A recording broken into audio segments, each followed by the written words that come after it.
कांग्रेस सांसद गौरव गोगोई को छोड़कर पाकिस्तान के प्रति सहानुभूति रखने वाले सभी लोगों को गिरफ्तार कर लिया गया है। मुख्यमंत्री हेमंत बिश्व शर्मा ने कहा कि असम में केवल गौरव गोगोई ही ऐसे व्यक्ति बच गए हैं जो पाकिस्तान प्रेमी हैं। उन्होंने कहा कि गौरव गोगोई के खिलाफ भी कार्रवाई की जाएगी, पूरे मामले की जांच हो रही है। यही उन्होंने कहा कि गौरव गोगोई ने रूस से S-400 की खरीदारी के दौरान गौरव गोगोई ने नकारात्मक ट्वीट किया था। उन्होंने इसको लेकर भारत पर अमेरिका का दबाव है कहा था, लेकिन आज देख सकते हैं कि S-400 सुदर्शन चक्र भारतीय एयर डिफेंस के लिए रक्षक बना है। मोटामोटी गौरव गोगोईक बाद दी सकलोरे ओपৰত एक्शन लोৱা হৈ গৈছে।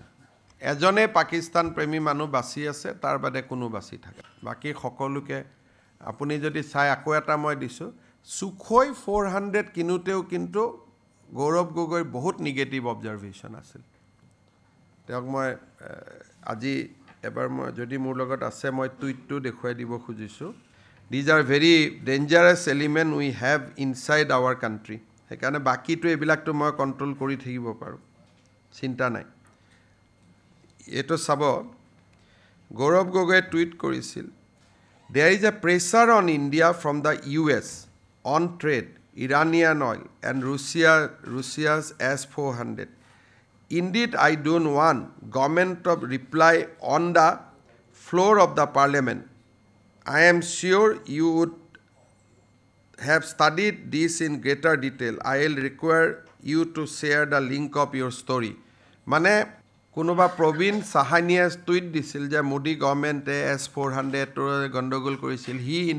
He tweeted at that point of time saying that Modi is under pressure not to purchase S-400. But you have seen that we have today all the S-400 system. So all his tweets, all his systems, always against the defense establishment.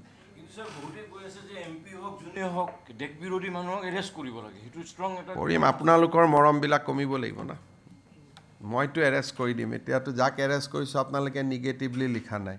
এই জায়গাত arrest কৰিলেতো আপোনালোকে negative কৰি দিব। সেইকাৰণে 10 ছেপ্টেম্বৰলৈকে প্ৰমাণখিনি আহক আৰু